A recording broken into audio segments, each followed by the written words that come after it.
Salut, aujourd'hui on va commencer avec un bouillon de volaille et je vous présente les ingrédients. On aura besoin d'une poule, de poireaux, d'une branche de céleri, on aura besoin de carottes, d'oignons et d'un bouquet aromatique. Cette recette elle découle d'une épreuve Top Chef où on a rencontré Massimo Bottura.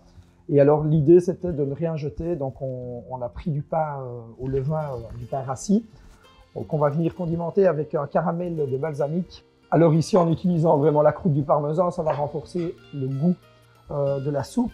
En utilisant les croûtes du pain, ça va aussi rapporter un côté torréfié qui va aller se marier correctement avec le parmesan. On va commencer la préparation pour le bouillon de volaille. Donc pensez toujours bien à nettoyer vos légumes. Très important le nettoyage des légumes et le taillage également. Donc on commence par couper le bout des verres qu'on ne va pas utiliser par contre, on donne aux poules. Alors on va couper les morceaux fanés ou qui sont moins jolis sur les branches de céleri.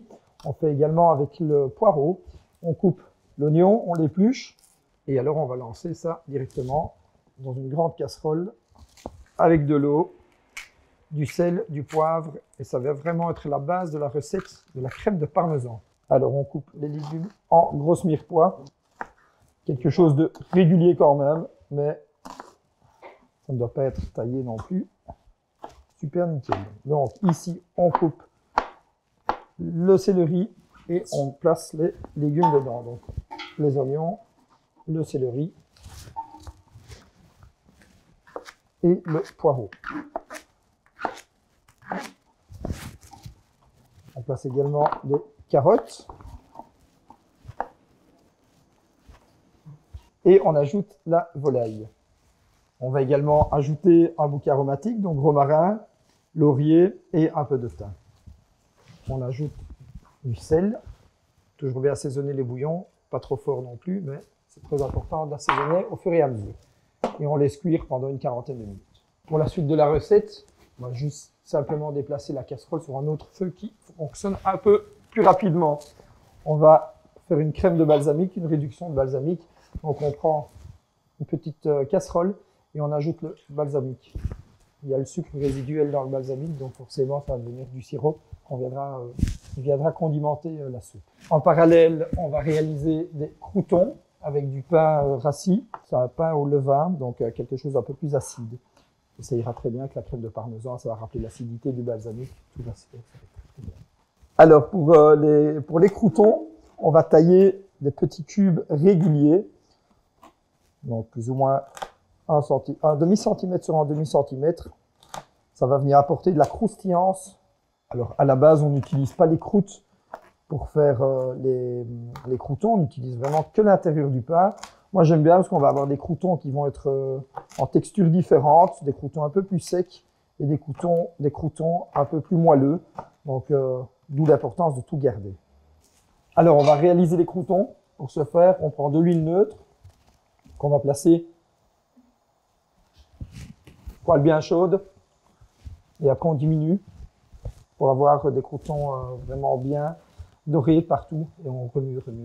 Vous allez le voir en image. On ajoute les cubes de pain dans la poêle et on va laisser dorer tout ça.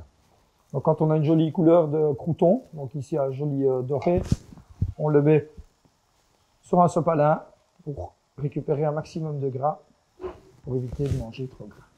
Alors, pour la crème de parmesan, on prend une sauteuse, on met un peu d'huile neutre, on allume le feu, on fait chauffer et on y ajoutera les oignons ciselés. Alors, on essaie d'avoir un taillage régulier, comme ça on a une cuisson qui est uniforme dans la sauteuse. Avec l'huile, on vient ajouter les oignons qu'on va faire suer. Donc, pour suer, on met toujours un peu de sel, ça va faire sortir l'eau de végétation des légumes. On couvre l'eau de végétation, désolé c'est des oignons. L'eau de végétation va continuer la cuisson et alors on n'aura pas de coloration. Pour le parmesan, on va l'ajouter en deux phases. Première phase avec une grosse brunoise au départ qu'on va faire légèrement fondre et qui va cuire dans la crème et le bouillon. Et la deuxième partie, on l'ajoutera en fin de recette pour garder vraiment le côté frais du parmesan. Et ça viendra lier également la crème. Donc ici, on a les oignons, le parmesan Le parmesan va commencer à fondre tout doucement. On va mouiller ici avec du bouillon et de la crème et du lait. Et on va laisser cuire une vingtaine de minutes. Alors, on a retiré la réduction de balsamique du feu. On a ici une texture sirupeuse. C'est exactement cette texture qu'on veut avoir. Donc, on le conserve pour la fin de la recette. On va mouiller les oignons et le parmesan avec du bouillon. Alors, on ajoute la crème et le lait. Et on va poursuivre la cuisson durant une vingtaine de minutes. Traditionnellement, dans les cuisines, on ne perd jamais de temps. Donc, pendant la cuisson ici, moi, je dis toujours à mes équipes, on met en cuisson les choses longues. Comme ça, on peut continuer la mise en place parce qu'il y a d'autres choses à faire. Il y a peut-être tailler la ciboulette, faire les croûtons. Et en fait, on essaye d'être le plus efficace possible. Donc, on ne reste pas à rien faire devant la casserole parce que ça ne cuit pas plus vite parce qu'on est devant. Deuxième conseil pour la crème de parmesan, et toujours dans cette démarche de ne rien jeter, ou en tout cas de tirer profit un maximum de matières premières. Ici, moi, le talon, la croûte du parmesan, je la rajoute. Ça va renforcer le goût de la crème. Et en plus, voilà, ça permet de jeter un minimum. Pendant ce temps-là, on va ciseler la ciboulette. Donc, on conserve l'élastique. Donc, petit conseil, quand on hache de la ciboulette, il faut un couteau super bien aiguisé. Comme ça évite d'écraser l'herbe.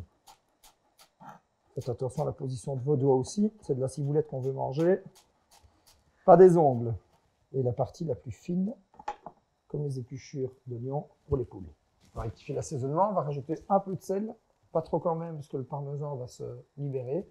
Alors, on va couper la deuxième partie du parmesan pour ajouter à la fin de cuisson le goût de parmesan et lier la crème vraiment pile poil ce qu'il faut. Pour terminer la crème de parmesan, on ajoute du parmesan frais hors du feu. Ça va venir lier cette crème. Et alors après, on passe au mixage.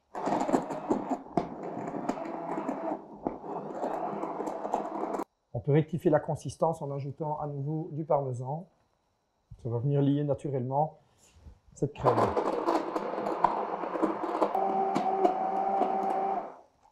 Alors, on va goûter la crème de parmesan avant de rectifier l'assaisonnement. La consistance ici, on voit qu'elle est très belle, bien crémeuse.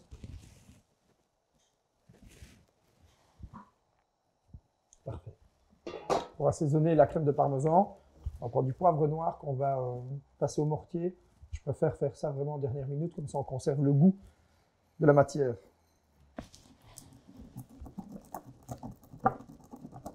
Et on vient ajouter un tout petit peu de poivre dans cette crème pour renforcer le côté animal de tout ça. Ça change tout. On va passer au dressage de la crème de parmesan. On va venir condimenter d'abord toute l'assiette et on viendra verser la crème de parmesan par la suite pour conserver de 1 le croustillant des croûtons un maximum et pour garder le vert de la ciboulette et la fraîcheur. Donc on commence par la crème de balsamique qu'on va venir mettre dans le bas de l'assiette. Ça va venir ajouter un petit peu d'acidité à la crème de parmesan à la dégustation. Donc on n'en met pas trop. On met en deuxième les croûtons de pain rassis. Donc toujours essayer de réfléchir à réutiliser un maximum les produits que l'on a à la maison ou même au restaurant, parce que voilà, souvent le pain au resto, on en a toujours trop d'un service à l'autre. Ici, il nous reste un morceau de parmesan. Je vais en mettre un petit peu, parce qu'on va pouvoir en récupérer à la cuillère. On va terminer en versant la crème de parmesan donc, sur les condiments, donc les croûtons et ciboulette et le parmesan. Vous avez une petite entrée facile, pas chère et surtout délicieuse.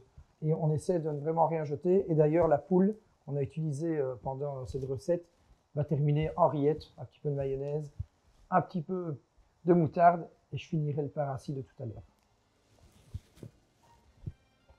Délicieux. Et dernier petit tips ou petit bisou, on peut y ajouter des noisettes du Piémont, comme ça la boucle est bouclée. On est en Italie et Dolce Vita.